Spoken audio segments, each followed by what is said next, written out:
So Mo in Canada wants to know, how you doing, Mo? Is there an advantage to prayer? Is that what you were asking, Scott? Hi, Mo. Sorry. Hi, Matt. Sorry. I'm just like really excited to be on. I actually haven't, I've been following you guys for quite a while.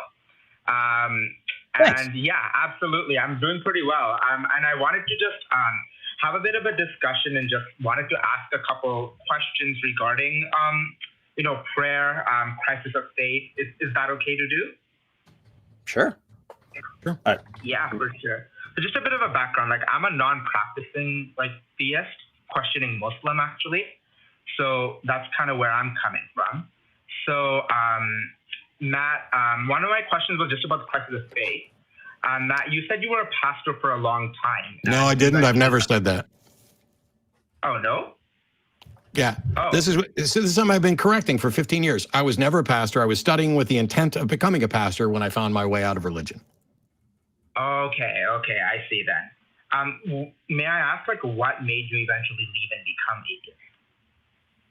I found out that the reasons for my belief weren't warranted, and when I questioned other people, they couldn't give me any reasons that were warranted either.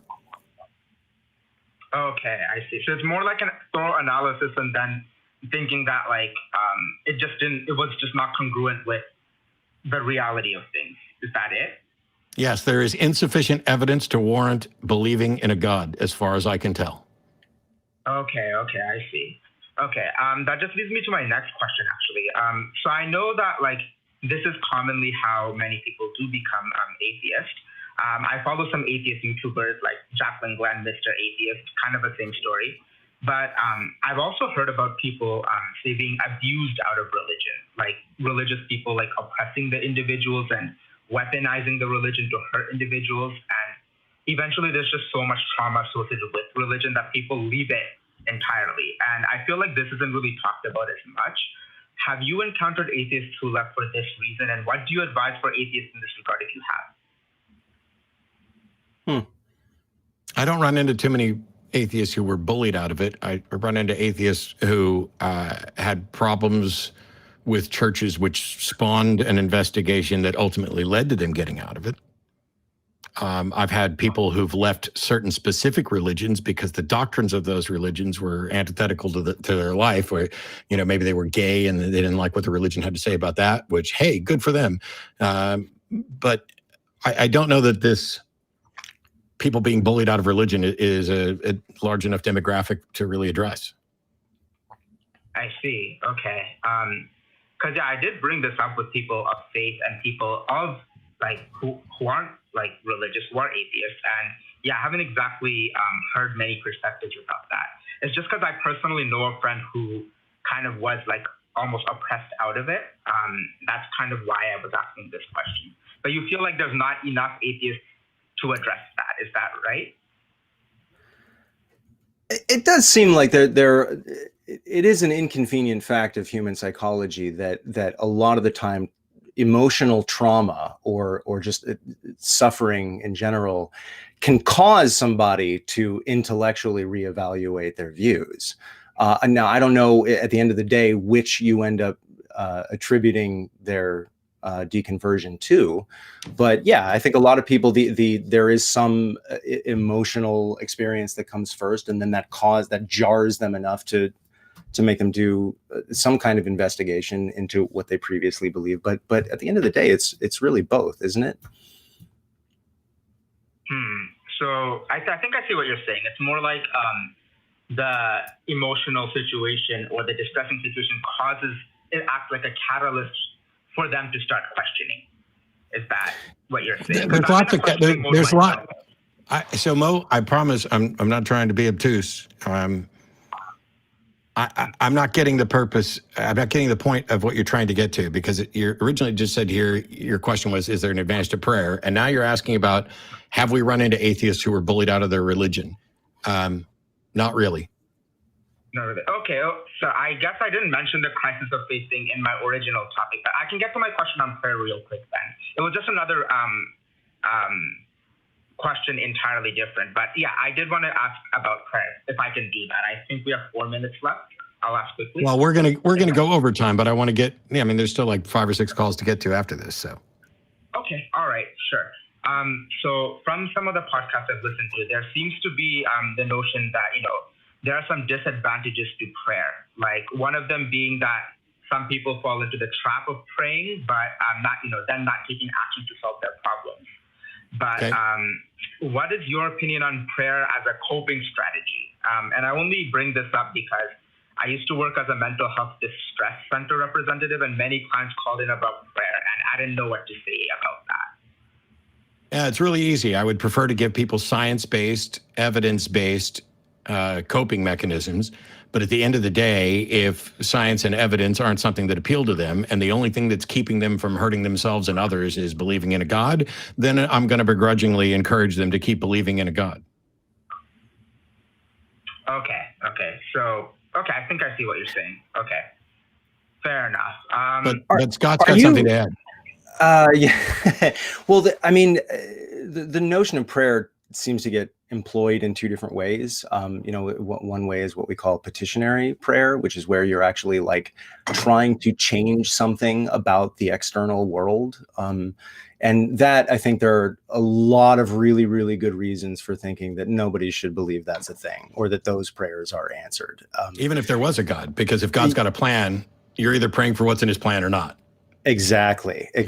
Now, the other kind of prayer, which I think is a little bit of a misnomer, but I think there are clearly psychological benefits and perhaps even ethical benefits to being contemplative and looking inward and trying to change yourself in such a way that it changes your behavior. I think a lot of people, some people call meditation prayer. That's fine. I mean, their introspection is never, ever a bad thing. And prayer in that sense is great. It's the petitionary prayer that is often not only impotent, but dangerous.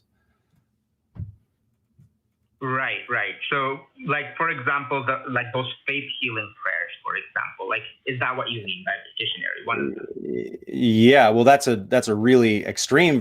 You don't even have to go that far for petitionary prayer to be bad.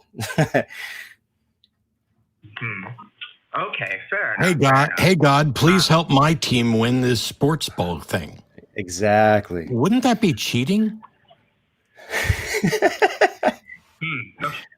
I see what you're saying. Okay, that definitely, like, taking that in. I know I had quite a few questions, but there is limited time. I just want to ask one very quick question, last one, and then you can pass the phone to somebody else if that's cool. Okay. So this is just about Islamophobia, the concept of Islamophobia. Me growing up in a Muslim background, like, that is something that I've kind of seen. So I see in many like people, mostly like some atheists, even some other theists, say they criticize the concept of Islamophobia, saying that, debating or criticizing Islam, it shouldn't be called Islamophobia. There should be no protection on those ideas. And I personally agree that Islam is, not above criticism. Anyone should be able to have discussions about it. I'm questioning it myself. But the way I thought of Islamophobia is, just about bigoted treatment, like, of Muslims. Like, yeah, it should properly, if we're going to label things properly, what people generally mean by Islamophobia, it would actually be better described as Muslim bigotry, where you're directing bigotry at Muslims. I'm not afraid of Islam. I'm probably not afraid of Muslims, but I'm certainly afraid of what some Muslims might do on behalf of Islam. I'm afraid of what some Christians will do on behalf of Christianity. And I will criticize Islam and Muhammad and Christianity and Jesus, all of them. And I will also criticize individual believers and adherents of those religions for what they do. But I'm not directing bigotry at Muslims. So when people use Islamophobia to highlight bigotry directed at Muslims, I think that's a valid criticism. I think it's just, it is as poorly named as the Satanic Temple is. Yeah, I agree. Because the Satanic Temple has nothing to do with Satan as an actual figure. Right, because something that they don't actually worship Satan. Correct. I was just going to ask, what was your viewpoint on Islamophobia? But it seems like it's just in your view, it's just a poor term. It should just be called Muslim Yeah. Muslim So, bigotry. but let me ask you. Let me it. ask you. When Islam says that that we're not allowed to draw Muhammad, and I decide to draw Muhammad, is that bigotry directed at Muslims? Is that Islamophobia when I do what I'm told I'm not supposed to do? Okay. I do have a bit of a nuanced idea about that, so I'll tell you. So I guess for me, it's like, you know, you live in this country, it's a free country, you have the right to do what you want. Having said that, if you do draw Muhammad, is there really another point of drawing Muhammad besides just making fun of Muslims? No, the reason, for example, hang on, I can answer that. I have drawn Muhammad, and I did it specifically because Muslims told me I was not allowed to, and you don't get to tell me that.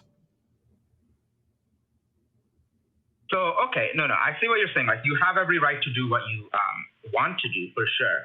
But I think, like, when they say you're not allowed to draw Muhammad, like, you know, Muslims or anyone shouldn't draw Muhammad because it's disrespectful to their faith. Wouldn't that be worth considering? And just wait one second. I just want to give a quick example. It's like, for example, Catholicism.